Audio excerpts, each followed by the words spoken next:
안녕하세요. 지식원숭입니다. 오늘은 왜 자꾸 러시아가 주변국을 공격하는지 한번 알아보도록 하겠습니다. 2022년 러시아는 우크라이나를 침공했고 그 전쟁의 영향을 대한민국도 지금 받고 있습니다. 그래서 그런지 러시아에 대한 이미지는 그렇게 좋지는 않습니다. 어떤 이미지가 떠오르냐라고 물어본다면은 좀 폭력적이고 부정적인 이미지가 많이 떠오르죠. 자, 실제로 우리 대한민국과 러시아는 좀 역사적으로도 관련이 있습니다. 6.25 전쟁 자체가 소련의 지원하에 북한이 침공한 것이기 때문에 부정적인 이미지가 조금 있을 수밖에 없고, 그리고 한국은 대표적인 친미 아시아 국가입니다. 미국과 굉장히 친한 국가이고 미국에 대한 선호도가 굉장히 높은 국가이기 때문에 러시아는 조금 더 멀게 느껴지죠. 거기에다가 러시아는 미국의 경쟁 국가입니다. 선호하는 국가의 라이벌 국가이다 보니까 조금 긍정적인 이미지보다는 부정적인 이미지가 많은 것이 사실입니다. 러시아 같은 경우는 세계에서 가장 넓은 영토를 보유하고 있는 국가이고 소련 시절에도 주변 국가를 자주 공격했습니다. 러시아로 변신한 이후에 주변국을 자주 공격한 게 아니라 소련 시절에도 여러 국가에 많이 개입을 했다라는 것이죠. 러시아는 하지만 1991년 소련 해체 후 만들어진 국가이기 때문에 오늘은 소련보다는 러시아 이야기를 조금 많이 해보려고 합니다. 일단 러시아에 대해서 좀 알기 위해서는 이 사람에 대해서 조금 알아야 되는데, 자, 미하일 고르바초프라는 사람을 우리가 조금 알아야 됩니다. 보면은 여기 머리에 이제 지도 그려져 있는 아저씨죠, 그죠? 서방 국가들은 이 아저씨를 좀 긍정적으로 평가하는 반면 러시아 내에서는 거의 매국노 취급당하고 있다, 평가가 굉장히 좋지 않다 라고 보시면 될 것 같습니다. 자, 이 아저씨가 어떤 정책을 펼쳤냐? 1987년 두 개의 정책을 펼치게 되는데, 첫 번째 정책은 글라스노스트, 개방, 두 번째 정책은 페레스트로이카, 개혁 정책. 그러니까 개방, 개혁 정책을 펼쳤다. 좀 자유주의를 러시아로 도입하려고 했다 라고 생각하시면 좋을 것 같습니다. 서방 국가 입장에서는 이 고르바초프가 냉전을 종식시킨 인물이기 때문에 굉장히 높게 평가하는데, 여기 보시면은 왼쪽에는 미국의 레이건 대통령이죠, 그죠? 오른쪽은 방금 말씀드렸던 고르바초프. 1989년 소련 아프가니스탄 전쟁을 일단 중단시킵니다, 이 사람이. 그리고 같은 해 1989년 중국과 화해를 하게 되는데, 자, 여러분들이 많이 생각하실 겁니다. 소련이랑 중국이랑 같은 공산주의 국가 아니냐, 그러면 둘이 친했던 거 아니냐 라고 반문하시는 분도 있을 텐데, 사실 소련과 중국은 그렇게 사이가 좋지 않았습니다. 사이가 좋지 않은 게 아니라 사이가 굉장히 나빴죠. 일단 소련과 중국의 국경 문제가 되게 심했고요. 그리고 같은 공산주의를 두고 좀 해석하는 방향이 많이 달랐습니다. 그래서 좀 사이가 안 좋았었는데, 자, 이 오른쪽 이분 보시면은 중국의 덩샤오핑이라는 인물입니다. 고르바초프가 덩샤오핑을 방문해서 중국과 화해를 하게 됩니다. 그리고 또 같은 해 브레즈네프 독트린을 폐기하게 되는데, 이 브레즈네프라는 사람은 과거에 소련의 서기장이었던 사람인데, 이 사람이 그 당시 어떤 말을 했었냐? 공산주의 진영 전체의 이익을 위해 개별 국가의 주권을 제한하거나 개별 국가를 무력으로 제압해도 된다 라고 이야기했던 것이 바로 브레즈네프 독트린입니다. 이거는 프라하의 봄, 체코에서 일어났던 민주화 시위, 프라하의 봄을 제압하기 위해 만들어진 원칙인데, 간단하게 해석하자면은 러시아 마음에, 소련 마음에 들지 않는 국가는 내가 마음껏 때려 패겠다 라는 주의라고 생각하시면 될 것 같습니다. 이거는 엄밀히 말해서 국제법상 내정 간섭이라고 볼 수가 있겠죠. 이 브레즈네프 독트린을 고르바초프 아저씨가 폐기했다는 것입니다. 그래서 이 아저씨의 의의는 동유럽 국가의 민주주의 확산에 크게 기여했다는 것에 있는데, 첫 번째, 아프가니스탄 전쟁에 철수했고 중국의 덩샤오핑과 화해를 했고 브레즈네프 독트린을 폐기를 했다. 그리고 이 영향으로 인해서 동유럽의 민주화 바람이 불기 시작합니다. 1989년 동유럽 혁명이 일어나서 동유럽 국가 여러 국가에서 민주화 시위가 일어나게 되고요.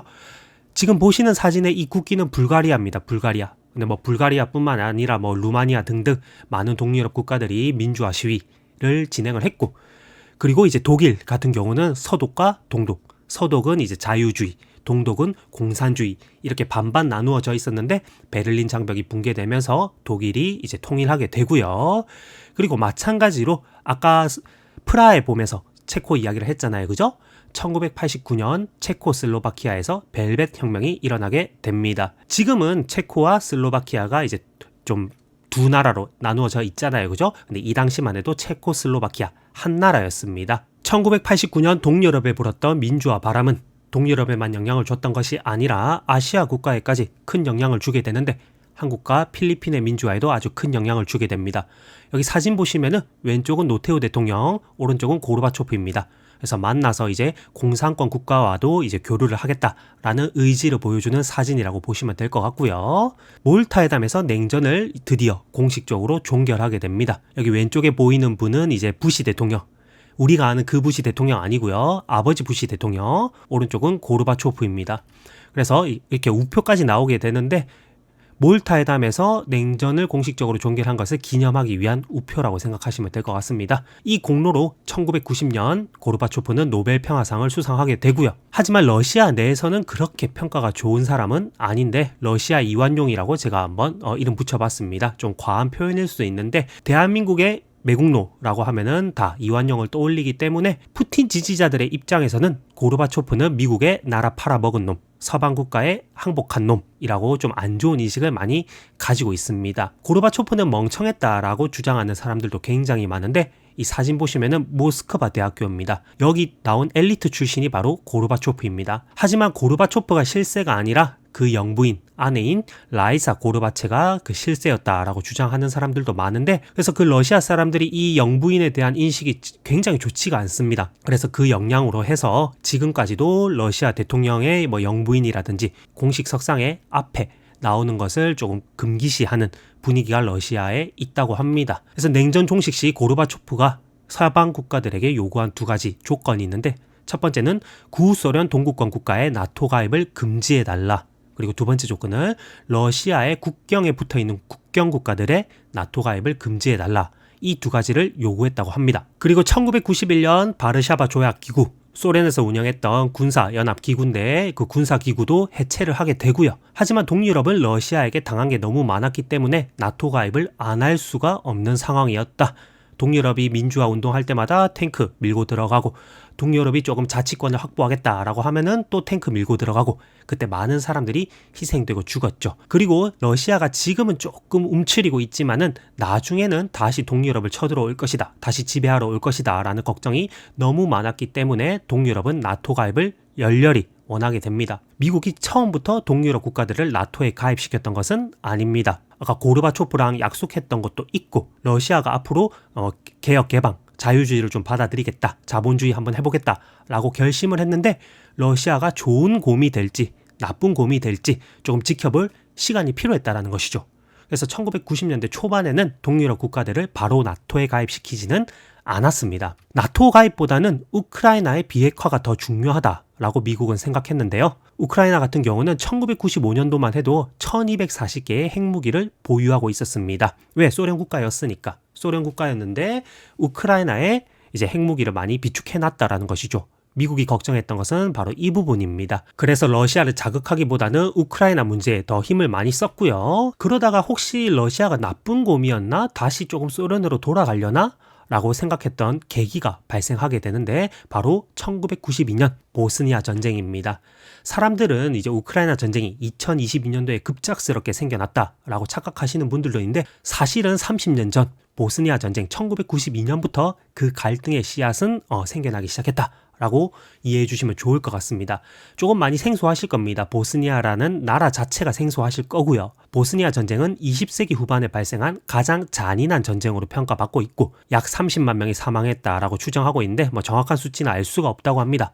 발생했던 난민은 한 160만 명 정도, 엄청나게 많은 숫자죠. 여기서 크게 문제가 됐던 부분이 서방 국가에서 조금 많이 걱정했던 부분이 바로 인종 청소 명목으로 대량 학살이 자행되었다라는 것입니다. 자, 근데 이 보스니아 잘 모르시잖아요, 그죠? 이 전쟁을 이해하기 위해서는 유고슬라비아라는 나라를 먼저 이해해야 합니다. 유고슬라비아 연합왕국은 1918년도부터 2006년까지 존속했던 왕국으로 슬로베니아, 크로아티아, 보스니아 헤르체고비나, 세르비아, 몬테네그로, 마케도니아 이 6개의 국가가 합해져서 유고슬라비아를 구성하게 되었다라고 생각하시면 되고 이 6개 국가 중에서는 이 세르비아가 가장 좀 중심적인 핵심적인 국가다라고 생각해 주시면 좋을 것 같습니다. 자, 이 세르비아의 종교는 뭐였냐면은 바로 동방정교회를 믿고 있었습니다. 기독교 계열이죠, 그죠? 반면에 보스니아 같은 경우는 보슈나크인들이 이슬람을 믿었고 보스니아 내 크로아티아인은 카톨릭 로마 카톨릭을 믿었고 보스니아 내 세르비아인은 동방 종교회를 믿었다는 것입니다. 그러니까 보스니아 내에 종교가 3개나 있었고 그 세 주체가 조금 갈등이 많았다.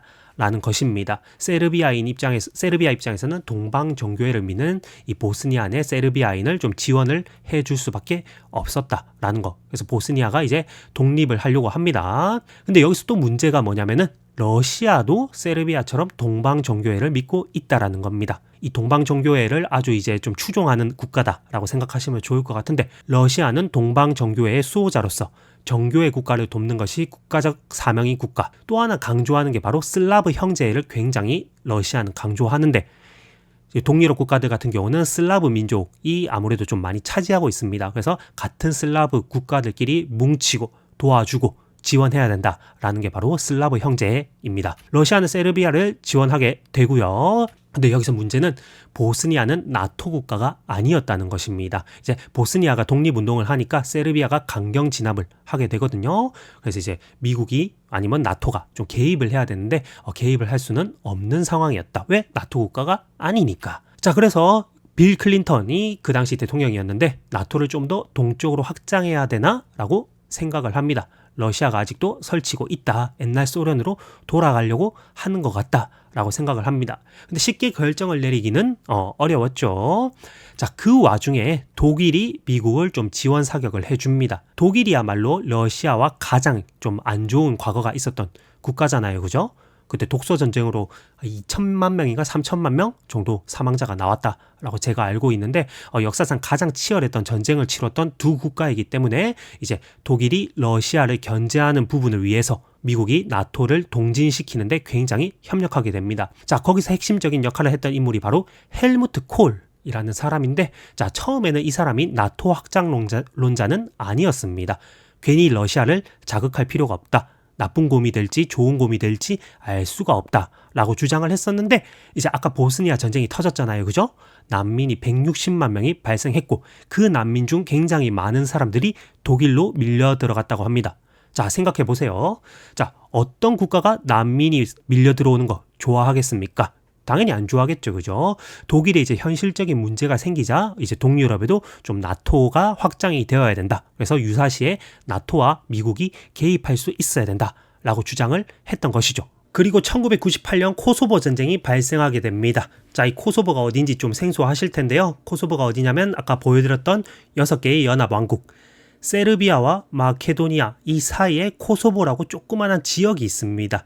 이 코소보 지역이 이제 독립의 움직임을 보여주는데 코소보는 세르비아랑 다르게 또 알바니아계 무슬림으로 구성되어 있습니다. 세르비아는 동방 정교회를 믿는 국가고 코소보는 무슬림이 대다수를 차지했던 나라였기 때문에 독립을 하려고 하죠. 그래서 코소보 해방군인 KLA를 결성하게 되고 그리고 세르비아의 강경 진압이 이루어지게 됩니다. 그래서 이 강경 진압 와중에 이제 뭐 민간인 학살이라든지 뭐 인종 청소 좀 이런 좀 두고 보기 힘든 사건들이 많이 터지게 돼서 유엔과 나토가 중재를 하려고 하는데 이 당시 세르비아의 대통령은 슬로보단 밀로세비치라는 사람입니다. 저보다 나이 좀 있으신 형님들은 이분 누군지 굉장히 잘 아실 겁니다. 굉장히 유명했던 사람이거든요. 뉴스에 굉장히 많이 나오고 세르비아의 초대 대통령이자 독재자로서 냉전 종식 이후 최악의 전쟁 범죄자라고 평가받는 사람입니다.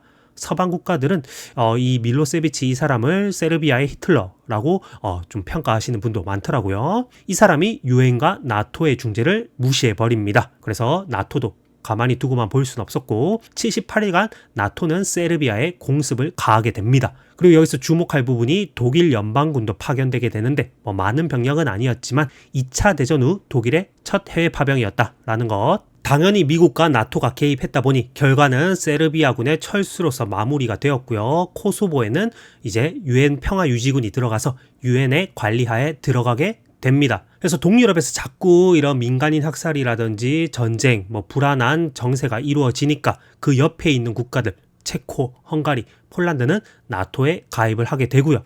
이때부터 러시아는 이런 주장을 하게 됩니다. 미국이 먼저 약속을 어겼다.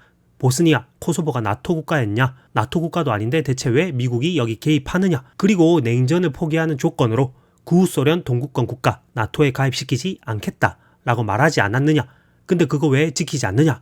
라고 주장을 하게 된 것이죠. 이때부터 러시아의 주변국 공격이 본격화됩니다. 미국이 먼저 약속을 깼으니까 나도 참을 이유가 없다. 참으면 호구인 것 같다. 이러다가 동유럽 국가 전부 나토에 가입하게 되겠다. 그럼 내가 먼저 선제적으로 움직여서 그걸 한번 방어를 해보겠다. 라는 것이죠. 그래서 러시아는 이미 1994년도 1차 체첸 전쟁에서 패배를 한 경험이 있습니다. 그리고 1999년 다시 한번 쳐들어가서 2차 체첸 전쟁에서는 승리를 거두게 되죠. 자, 이 체첸이라는 위치를 여러분들이 조금 잘 모르실 것 같은데 제가 준비를 좀 했거든요. 같이 한번 보도록 하겠습니다.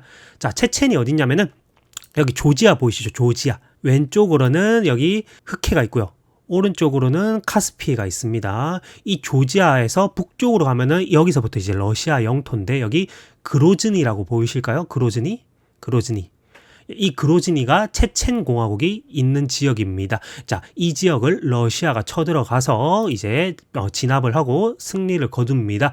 이 당시 대통령은 이제 푸틴이었는데 푸틴의 지지율이 아주 급상승하게 되죠. 1999년 31%였던 푸틴의 지지율이 2000년 84%까지 체첸 전쟁을 승리로 이끈 이후 84%까지 수직 상승하게 됩니다. 푸틴이 지금이야 인기가 많은 대통령이지만 1999년 처음 대통령 됐을 당시만 해도 그렇게 인기도 없었고 인지도도 없었고 사람들이 잘 모르는 대통령이었습니다. 그러다가 체첸 전쟁으로 인해서 러시아의 스타가 되어버리죠. 근데 놀랍게도 푸틴은 임기 초반에는 친서방 성향을 띄었습니다. 서방 국가와 아주 친하게 지내자 라는 사람이었죠. 그래서 러시아의 나토 가입을 추진했고요. 그리고 부시 대통령이 9.11 테러를 당했을 때 가장 먼저 안부 전화를 했던 대통령이 바로 푸틴 대통령입니다. 그래서 미국이 이제 알카에다를 진압하기 위해서 또 키르기스탄 공항을 이용했어야 되는데 러시아 영공을 빠르게 미국에게 열어줍니다. 러시아도 백인 국가니까 서유럽 그리고 미국처럼 똑같이 백인 국가니까 우리도 백인 국가로 좀 인정을 해달라라고 이야기를 했던 것이죠. 그래서 처음에는 굉장히 서방 국가에 우호적이었다. 그래서 푸틴의 첫 임기는 러시아의 대발전을 일으켜내면서 아주 성공적이었다. 러시아의 빈곤율은 50% 이상 감소하게 되었고요. 경제 규모도 23위에서 11위까지 12단계나 점프하게 되었고 이 푸틴이 그때 운도 굉장히 좋았던 것이 세계 경기가 아주 호황이었습니다. 그리고 유가가 폭등하게 되는데 러시아는 석유를 굉장히 많이 수출하는 국가다 보니까 떼돈을 벌게 되었죠. 이 시기에. 자, 그러다가 2003년도부터 미국에 대한 불신이 아주 증가하게 됩니다. 그럼 2003년에는 대체 무슨 일이 있었냐? 바로 이라크 전쟁이 있었습니다. 자, 이라크 전쟁은 부시 대통령이 이라크에 대량 살상 무기가 있는 것 같다. 대량 화학 무기가 있는 것 같다. 이라크가 알카에다랑 협조해서 제2의 또 다른 테러를 일으키는 것 같다. 라고 주장을 하면서 들어갔던 전쟁이죠. 이 당시 이라크의 대통령은 사담 후세인이라는 사람이 대통령이었는데 자, 이 사람은 이라크의 5대 대통령이었고 마찬가지로 독재자였습니다. 자, 그런데 이 사담 후세인이 진짜 광기인 부분이 뭐냐면은 9.11 테러는 신의 응징이라고 발표를 해버립니다. 와, 완전 미쳤죠, 그죠? 이 당시만 해도 북한조차도 이제 몸을 사리면서 내가 한 거 아니다 라고 빠르게 발표했는데 이 사람은 빠꾸 없습니다. 9.11 테러는 신의 응징이라고 미국을 아주 도발해 버리죠. 그래서 미국은 이 이라크에 쳐들어가게 되었고 이라크 시민의 협조로 체포 후 사형당하게 됩니다. 근데 우리는 이 이라크 전쟁의 결과를 잘 알지 않습니까? 아무런 명분도 없었고 그 명분이 날조되고 과장되었다는 사실을 우리는 지금 알고 있습니다. 미국 국무부에서 주장했던 부분이 뭐냐면 여기 들고 있는 게 바로 탄저균입니다. 탄저균. 이라크에서 탄저균을 기본으로 해서 대량 화학무기를 만드는 것 같다. 알카에다랑 협조하고 있는 것 같다라고 해서 쳐들어갔는데 그건 사실이 아니었죠. 그죠? 이라크 전쟁으로 인해서 푸틴이 아주 큰 충격을 받았다라고 합니다. 뭐라고 생각했냐면은 진실이 중요하진 않구나. 진실은 강자가 만들어내는 것이구나. 그러면 나도 미국을 한번 따라 해봐야겠다라고 푸틴이 생각했다고 합니다. 이런 와중에 2004년 발트 3국이 나토에 가입하게 됩니다. 왼쪽부터 해서 에스토니아, 라트비아, 리투아니아 이 세 국가가 나토에 가입을 하게 돼서 이제 러시아와 국경을 맞대게 되죠. 아까 약속했잖아요. 국경 국가라 나토 가입시키지 않겠다고. 근데 러시아와 국경을 마주대고 있는 이 세 국가가 이제 나토를 가입하게 되고요. 남유럽 국가도 나토를 가입하게 됩니다. 불가리아, 루마니아, 슬로베니아 이런 나라들도 나토에 가입하게 되고 그리고 아까 1998년도 코소보 전쟁이 있었는데 10년이 흘러 2008년 코소보는 독립을 선언하게 됩니다. 당연히 미국이랑 서방 국가들은 찬성을 했고요. 러시아는 세르비아를 이제 지원하는 국가이다 보니까 세르비아와 러시아는 당연히 반대를 하게 되죠. 그때 푸틴이 뭐라고 했냐면은 이 코소보 독립은 국제 관계를 무너뜨릴 끔찍한 선례가 될 것이다. 두 번째 선례도 곧 터질 것이고 세 번째 선례도 곧 터질 것이다. 이 2008년부터 해서 푸틴이 이제 서방 세계를 대놓고 적대하기 시작합니다. 이 와중에 조지아와 우크라이나도 나토 가입을 이제 원하게 되는데요. 우크라이나와 조지아 이 두 국가의 나토 가입만은 러시아가 인정할 수가 없었습니다. 두고 볼 수 없었죠. 왜냐? 두 국가는 특별한 의미를 지니는 국가였는데 조지아 같은 경우는 스탈린의 고향이었습니다. 러시아 제국화 조지아 출생이고요. 이 스탈린 같은 경우는 신학교에 입학을 했고 신학자가 되려고 했는데 공산주의에 빠져서 공산주의 혁명가가 되는 인물입니다. 뭐 나쁜 일도 많이 했죠. 사람도 많이 죽이고. 근데 어쨌든 결과적으로 소련을 초강대국으로 만든 상징적인 인물이다. 그 인물의 고향이 조지아였기 때문에 러시아는 절대 포기할 수 없는 지역이었고 2004년 사카슈빌리 조지아 대통령이 당선되게 됩니다. 근데 여기서 문제가 이 대통령이 나토 가입을 추진을 하겠다라고 발표를 한 것이죠. 그리고 조지아는 2008년에 남오세티아라는 곳을 이제 쳐들어가게 되는데 이 남오세티아라는 게 또 굉장히 많이 생소하실 겁니다. 그래서 지도를 다시 한번 보여드리면 어디냐면은 여기 조지아 지도 보이시죠, 그죠? 조지아 지도 보이실 텐데 여기 조지아의 중북부 제가 색칠 한번 해드릴게요. 조지아의 중북부 이 지역 러시아와 맞대고 있는 이 지역 이 지역이 바로 남오세티아입니다. 남오세티아. 그래서 이 지역 남오세티아를 이제 조지아가 평정하러 들어갑니다. 근데 문제가 뭐였냐면은 이 남오세티아에는 러시아인이 굉장히 많이 살고 있었다. 러시아어 사용자가 굉장히 많았다라는 것입니다. 그래서 남오세티아를 지원하겠다. 거기 안에 있는 러시아인들을 지키겠다라는 명목으로 러시아는 군대를 파견하게 되고요. 근데 이 남오세티아에서 시작했던 전쟁이 이 조지아 본토까지 확전되게 됩니다. 여기 사진 보시면은 여기 트빌리시라고 되어 있죠. 그죠? 트빌리시가 이 조지아의 수도입니다. 트빌리시를 66km 남아둔 지점까지 러시아 군대가 밀고 들어가게 되는 것이죠. 자, 근데 이것도 가만히 두고 볼 수 없는 국가가 있죠. 바로 어디다? 미국이다. 미국의 조지아 전쟁 개입 선언이 이루어지게 되고 당연히 러시아 입장에서도 미국과 전면전을 하고 싶었던 것은 아니었습니다. 그래서 러시아 흑해 함대와 미국과 나토의 연합 함대가 대치하는 상황에 이르게 되었고 이 상황에서 프랑스 사르코지 대통령의 중재로 종전이 선언됩니다. 조지아와 러시아 간의 전쟁이 멈추게 되었다라는 거죠. 근데 이게 사실상 러시아의 승리로 볼 수 있었던 것이 조지아의 나토 가입을 러시아가 성공적으로 저지시켰다. 조지아가 전쟁에 패배함으로써 조지아 정치인의 지지율이 떨어지게 되었고 그럼 그 정치인들이 주장했던 것들이 나토 가입인데 당연히 이루어질 수가 없었겠죠. 그죠? 그래서 푸틴의 지지율이 또 한 번 급상승하게 됩니다. 2004년 65%였던 푸틴의 지지율이 2008년 조지아 전쟁을 러시아가 승리하자 88%까지 또 수직 상승하게 됩니다. 그래서 아까 보았던 제2차 체첸 전쟁에서 승리하면서 지지율이 많이 올랐고 조지아 전쟁에서도 러시아가 이기면서 푸틴의 지지율이 아주 급상승하게 됩니다. 2년 후에 2010년 북아프리카 지역, 아랍 지역에서 튀니지 혁명이 발생하게 됩니다. 아랍의 민주화 운동, 아랍의 봄이 이제 북아프리카, 아랍 지역에서 굉장히 유행하게 되는 것이죠. 근데 여기서 문제는 시리아도 아랍 국가인데 러시아는 시리아와 굉장히 친했다라는 것입니다. 특히 러시아 입장에서는 시리아가 없으면 안 될 정도로 시리아가 굉장히 중요한 국가인데 지금 현재 시리아의 대통령은 바샤르 알 아사드라는 사람입니다. 시리아의 3대 대통령이고 2000년부터 해서 무려 24년 지금까지 독재 중인 사람입니다. 하마스와 헤즈볼라를 지원하는 것으로도 유명한 사람인데 러시아가 왜 시리아를 특별히 아끼고 중요시 여기느냐 하면은 시리아의 타르투스 해군기지라고 해서 러시아의 해군기지가 있기 때문입니다. 근데 이 타르투스가 어디에 위치해 있느냐를 살펴보는 게 굉장히 중요한데 러시아의 유일한 지중해 해군기지다라는 거.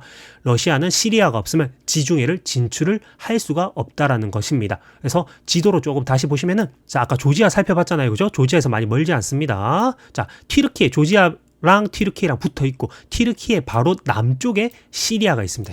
시리아의 이 서쪽으로 쭉 가시다 보면은 트리폴리 위에 타르투스 여기 있습니다. 예, 타르투스 여기가 바로 타르투스입니다. 그래서 여기에 러시아의 해군 기지가 있고요. 여기를 장악했기 때문에 서방 국가들이 여기 지중해 지중해 지역을 마음껏 돌아다니는 것을 이제 견제할 수가 있는 거죠. 그래서 시리아는 러시아한테 굉장히 중요한 국가다라는 거.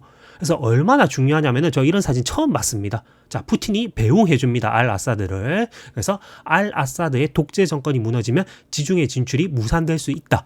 만약 시리아의 친서방 정권, 친나토 정권이 들어서면은 좀 큰 문제가 될 수가 있다라는 거죠. 2012년 오바마 대통령이 시리아가 레드라인을 넘으면 보복하겠다라고 발표했던 사건이 있었습니다. 이 레드라인은 무엇이냐? 민간인 학살과 화학무기 사용입니다. 자, 그런데 레드라인을 넘었죠. 알 아사드가 시리아 내에 있는 반군에게 살인가스를 사용하게 됩니다. 살인가스는 이제 사용하지 못하게 협약이 맺어져 있는 화학무기죠. 그죠?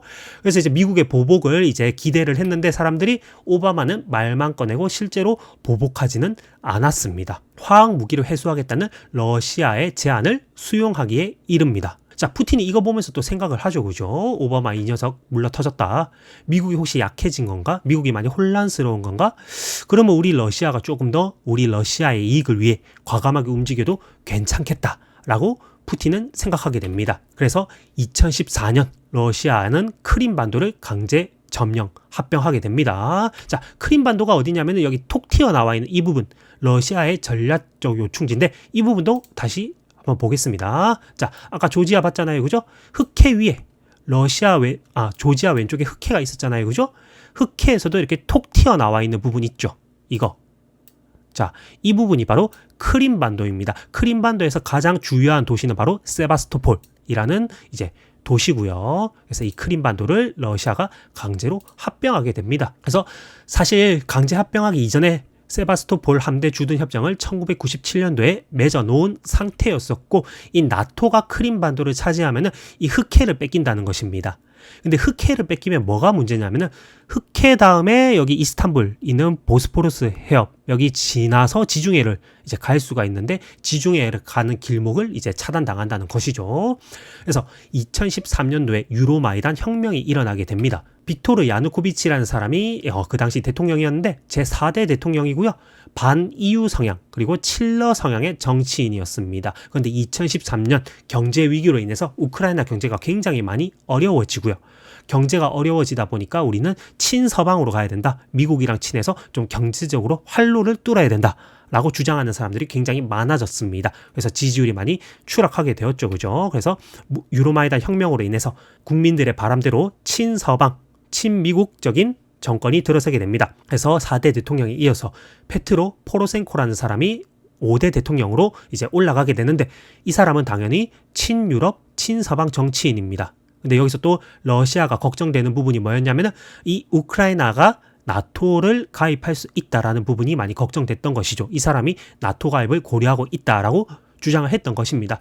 그러면은 이 크림반도를 빼앗기게 되면은 나토에게 이 흑해 전체를 빼앗기게 되는 것이니까 러시아가 가만히 두고 볼 수는 없었다라는 것이죠. 근데 러시아에서 조금 좀 긍정적이었던 부분이 이 크림반도에는 칠러 세력이 많았다는 것입니다. 러시아어 사용자가 60% 이상 되는 좀 칠러 세력이 많은 지역이었기 때문에 칠러 세력이 많기 때문에 크림반도를 떼어가기에도 조금 유리한 부분이 있었다라는 것. 그래서 크림 공화국과 세바스토폴과 합병 조약을 맺게 되었고요. 러시아 국민들이 생각했을 때 이 합병 조약은 바로 러시아 제국의 부활이다라고 생각하게 되었습니다. 그래서 푸틴의 지지율이 역대 최고치를 달성합니다.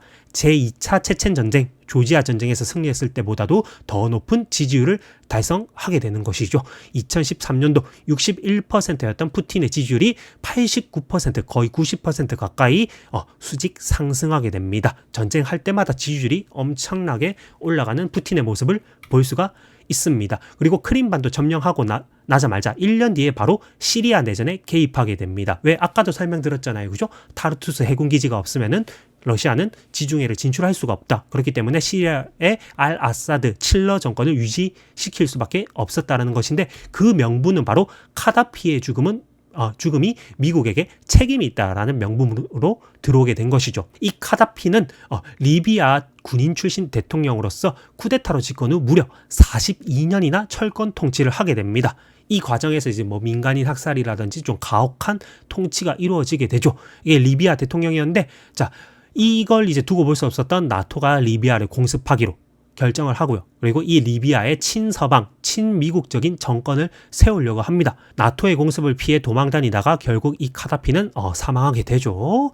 그래서 러시아가 이런 모습을 보면서 이 시리아까지 리비아처럼 이렇게 좀 나쁜 상황이 일어나면 안 된다, 혼란이 있으면 안 된다라고 판단을 해서 시리아 내전에 개입하게 됩니다. 근데 육군 위주보다는 공군 위주로 조금 많이 지원을 했다고 합니다. 그래서 시리아의 주요 도시 알레포 타란, 이게 반군한테 뺏겼었던 도시거든요. 근데 이 알레포 타란의 결정적인 역할을 했다고 합니다. 그래서 칠러 세력인 알 아사드 정권을 유지하는데 성공을 했고요. 아랍의 민주화를 저지하는데 성공했습니다.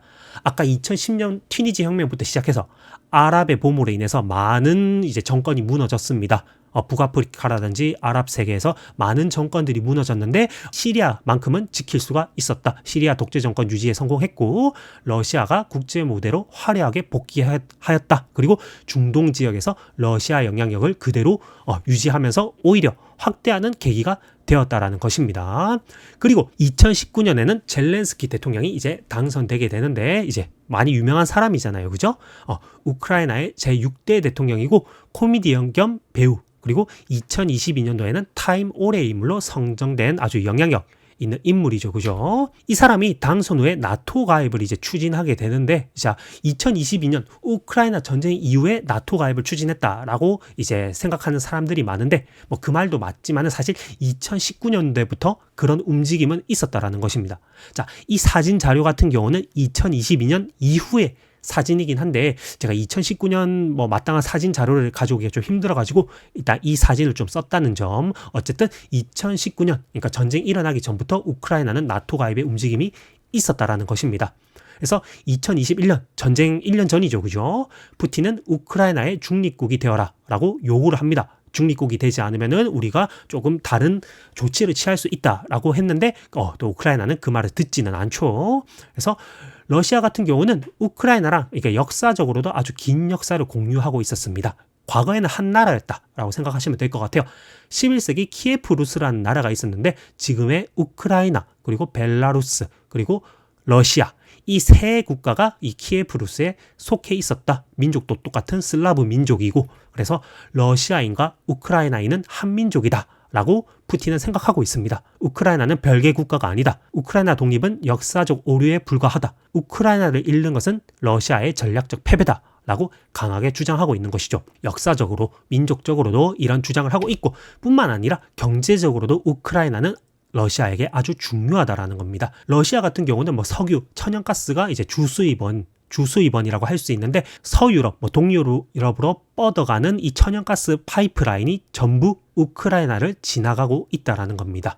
근데 이 우크라이나를 나토, 뭐 미국에게 빼앗겼다라고 생각하면은 이제 가스를 유럽에 팔 수가 없게 되겠죠. 그럼 경제적으로 러시아는 굉장히 많은 타격을 받게 되는 것입니다. 그리고 2020년 코로나로 인해서 푸틴의 지지율이 하락하게 됩니다. 아까 89%까지 올라갔잖아요. 그죠? 근데 2020년 코로나가 터지면서 20년, 21년 지지율이 많이 떨어지게 됩니다. 경제적으로 이제 좀 안 좋은 상황이 당연히 왔겠죠. 그죠? 푸틴 입장에서는 지지율을 다시 올려야 되는 과제가 있었습니다. 근데 지지율을 올리는데 가장 좋은 방법은 국뽕을 자극하는 겁니다. 민족주의를 자극하는 거죠. 러시아 내 국뽕을 자극하기로 마음을 먹었고, 외부의 적과 맞서는 강력한 지도자의 이미지를 구축하고 싶었습니다. 그래서 소련 시절의 영광을 되찾자라는 모토로 해서 이제 2022년 우크라이나 본토를 침공하게 됩니다. 전쟁 초기만 해도 이제 우크라이나 깊숙하게 쑥쑥 승전하면서 치고 들어갔기 때문에 당연히 푸틴의 지지율은 급상승하게 됩니다. 2020년 코로나 터졌다고 했죠. 자, 무려 59%, 처음으로 50%대의 지지율을 찍게 됩니다. 그래서 여기에 위기감을 느낀 푸틴은 2022년 우크라이나를 침공했고 다시 80%대의 지지율을 회복할 수 있었다라는 거죠. 24%의 급상승을 이루어내게 됩니다. 그래서 전쟁을 할 때마다 푸틴의 지지율은 계속 올라간다라는 거. 우크라이나 전쟁은 뜬금포로 그냥 일어난 게 아니었다라는 겁니다. 2022년 뜬금포가 아니라 30년 전부터 보스니아 전쟁 전부터 미국과 갈등, 서방 국가와 갈등이 있었고 끊임없이 나토는 동진을 하고 있다라는 거. 물론 나토가 동진하는데 러시아가 이제 빌미를 제공한 부분도 많습니다. 그죠? 동유럽 국가들한테 친절하게 대했다면은, 좀 더 따뜻하게 대했다면은 나토를 가입하는 일도 없었겠죠. 그죠? 그리고 뭐 북아프리카, 뭐 중동 지역에서도 친서방 정권, 민주주의 정권이 들어오는 것을 또 견제해야 됐고, 가장 중요한 부분은 제 생각에는 푸틴의 장기 집권 욕망, 이 부분이 아주 크게 작용하지 않았을까 싶습니다. 전쟁을 할 때마다 푸틴의 지지율이 올라가는 모습을 우리가 확인했잖아요. 그죠? 우크라이나 전쟁은 이런 이유가 있었고, 러시아가 주변국을 공격하는 이유에는 이러한 다양한 이유들이 있었다 라는 것입니다. 오늘 제가 준비했던 자료는 여기까지고요. 시청해 주셔서 감사합니다. 이상 지식원숭이였습니다.